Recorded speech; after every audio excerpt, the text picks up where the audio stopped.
Hello and welcome to Groundhog Graphics. And this video, which is not going to be terribly long, but it needed to be made, is a continuation of my last video of C64 Power C July update. And that's where I'm basically getting you up to date on a lot of the utilities I've made, but I wasn't able to cover everything in the first video. The link to the video will be in the description below, and I will finish up some of the utilities that I've made so you can also utilize them yourself.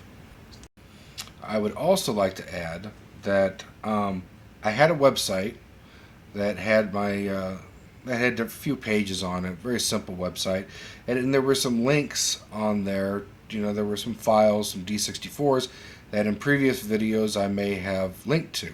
I had one person say, "Hey, the link is dead," and I had to tell them that the website is no more. The website I had before was through Fat Cal. And Fat Cow was very, very cheap. They sold out. And I went to another company and all of a sudden wanted to start charging me $15 a month for it. And I'm afraid for my hobby that's just a bit too much. So I let it go, and if anybody knows of any very, very inexpensive or free web hosting options where I can just simply post some simple HTML code, I'm all ears. But other than that, right now I'm just putting links to GitHub, so that way the files will remain stable on there. So I just wanted to let you know that. So let's go ahead and get started.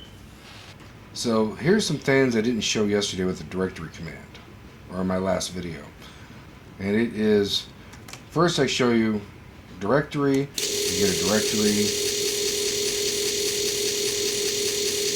that we know about. What I don't know, you also know you can do wildcards, search patterns, whatever you want to call it. What you can also do is a different drive number. So directory, let's say we want to go for directory 9, which is the system disk. Put a 9 colon, and you want to see what's on there, asterisk.sh, and let's see what we have on our system disk.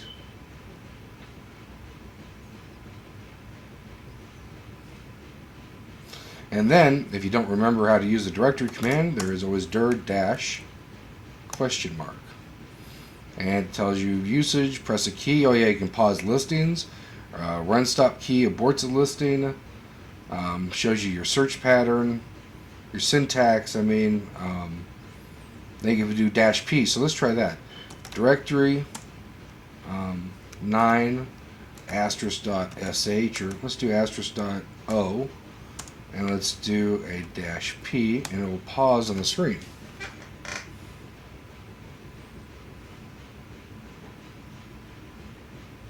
Oh, I guess there wasn't enough O files. Directory, I know there's going to be more object files, obj files, dash P.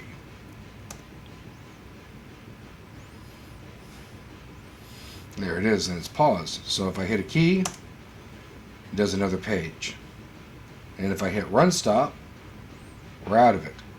Now if I'm just doing a directory, like whatever, just directory like this, and I hit a key, it pauses, hit another key, unpauses, pauses. So that's kind of handy too. I hit run stop, get out of it, directory dash question mark.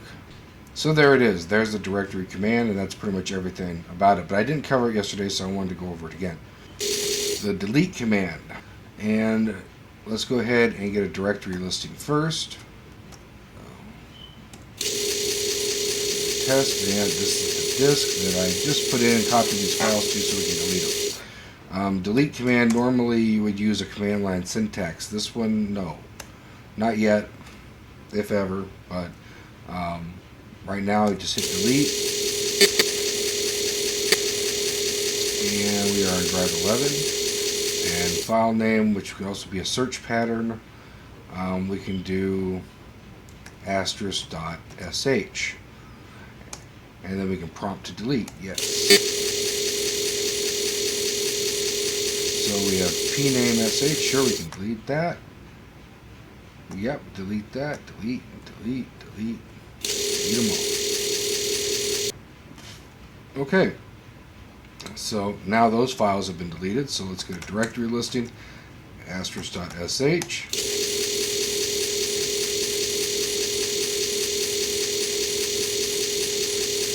No files. So now let's see if we want to delete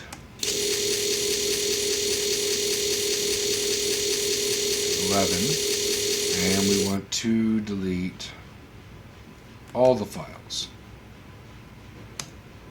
Prompt to delete, no. Warning, you are about to erase all the files on the disk. So it does give you a warning to try to prevent an accident. And do you want to continue? No. Okay, so while filming, I found an error. I found a bug in my wildcard search pattern routine. So I'm going to let you know that I've already found this bug.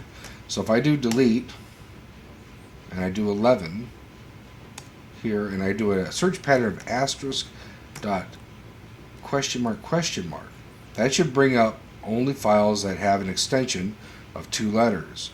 This one brings up everything though. Prompt to delete. Yep. And it starts bringing up every file on here.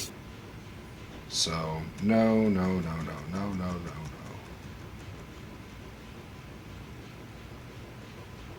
So there it is. So there is a bug in my search pattern wildcard function. So I'll have to sort that out. And then there is also a bug I found in my directory command. So if I get a directory, everything's fine. But if I eject this disk, actually let's just go ahead and get a directory on 10, there's no disk. Directory on 10, then it'll crash PowerC. And there it is. So there's a couple of bugs I'm going to have to work out still. But those commands are still usable, and just till I can get around to fixing them. I just discovered a new bug with the directory command. If we take a look at this listing, you see those reversed A's? Well, if I get the directory with my directory command, those reversed A's are causing a color issue, printing a color instead. So I'm going to write that down as another bug that has to be fixed. Now mind you, I make a lot of functions, but I don't have a lot of people to test them, so I'm the one testing them, and I only find the bugs as I find them. So all these programs are all basically beta, very beta. So if you use them, use them with caution, because they might produce unexpected results. And if you do find a bug, by all means send me an email, let me know, and that way I can fix it. Now here's a real simple command that I wrote. CLS, to clear the screen, because when I'm working in the emulator, sometimes it's a little confusing on where clear home is and stuff like that. So in PowerC I can just type, and I use this all the time, CLS, then it clears the screen. Now the next utility I have is for reading Koala Paint picture files.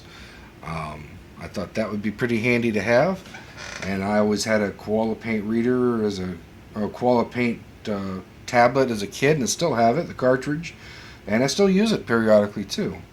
So let's go ahead and get a directory listing here. Now the Koala Paint reader is KR, and this one is command line. So you can go ahead and you have a couple of options. -A will prepend the name with a reversed A because it's not so easy to find on the keyboard here, and the -K will actually prepend the entire reversed A pick space A space, so you can just really enter the name. So pretty much all the time I found myself using the -K. So let's go ahead and get a directory of let me see here. Actually, we can do it with a pick. So directory asterisk pick asterisk.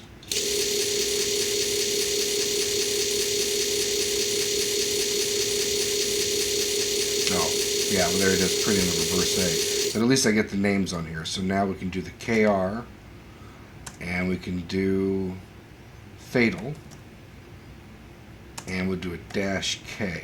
I don't know if it's going to have to be uppercase. I don't remember. Let me see. Try lowercase.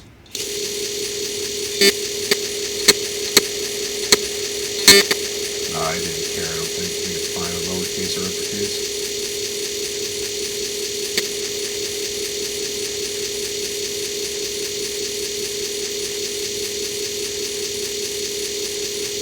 And there it is.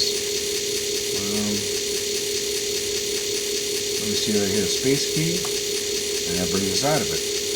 So what's another one? Let's do KR Maximum Overdrive. Maxo Drive. I haven't seen that movie in a while. I like that one. Stephen King, a little cheesy, but I remember watching it as a kid. I'm sure a few of you do too.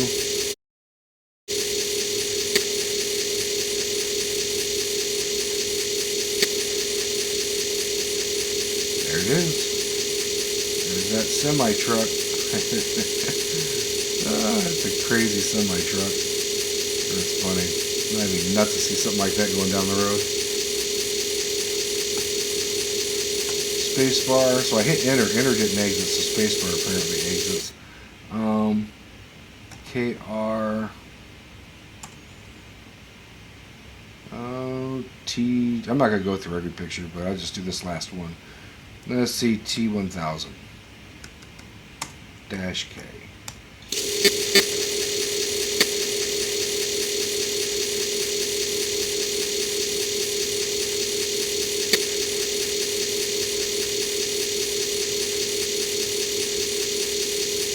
There it is, Terminator. So there it is. We have a Koala reader, and we can read the Koala files, and you can do it right from the comfort of your PowerC shell. Now, one thing I did use yesterday, but I did not put on yesterday's disc, was a peek and poke.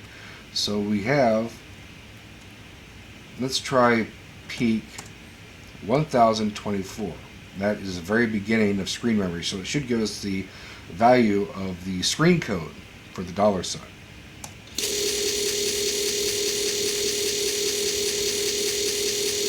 Okay, we need to check to see if that's right. And here we see the $sign screen code 36. So that is correct. Right there. Now, we can do poke, so I can poke 1024 with 35.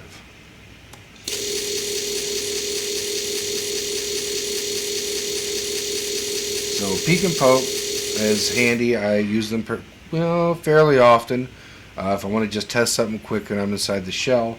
However, peek and poke at this moment does not support hexadecimal numbers. So when I made this peek and poke quite early on, before I had a routine to convert, multiple different types of number systems to, whatever. I didn't have it, so I just made it for decimal. So now let's take a look at number conversion. Let's say you're working in PowerC, you don't have your calculator handy, or you just want to use this. I have CNUM for convert number, and we can convert FF.